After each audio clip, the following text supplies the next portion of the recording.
It's me, Olga. So I work with couples very often and I work on their relationships.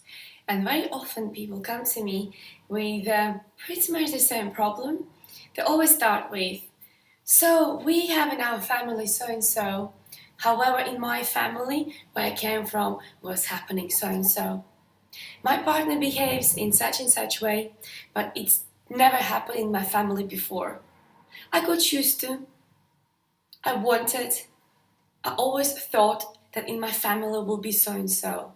And I have to say all that, unfortunately and very, very sadly, but is wrong. When you get together with somebody, you have to remember that person came from completely different family, probably from completely different town, and most likely nowadays from completely different country, totally different continent. So how can you expect that other person to know and naturally behave exactly the same way like it was in your family? Have you ever sat down and spoke with your partner? So we're gonna have a family, when we will moving together, when we will be living together, or after we get married, how do you see our marriage? How do you see our family? Who will be responsible for XYZ? And how do you see my role? What do you want from me? And how about sharing actually your experiences from the past? Of course, if you had previous relationship, it's a bit different because then you have a little bit of baggage with you here and your partner has a baggage here. So of course it's a bit different, yes. But if you came out from just a family without having any families before, as in your private family as your ex-wife or your ex-husband or boyfriend for long term, that means you will have your blueprint. And that blueprint, unfortunately, affects so many families. It affects so many relationships because people don't realize you have to respect other person's space and you have to respect other person's past.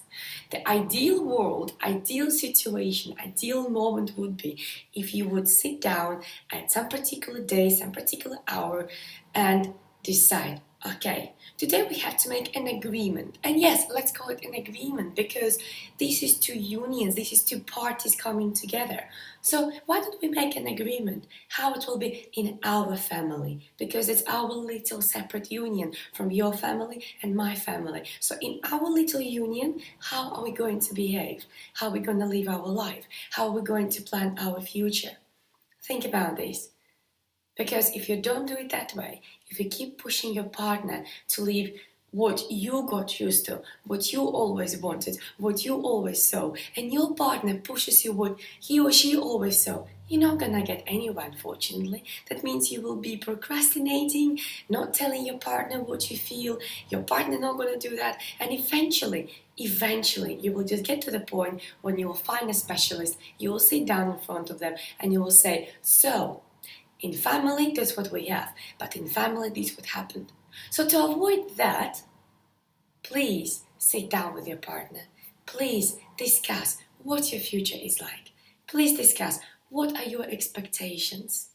And expectations is another topic for another day, but I'm sure you have your expectations.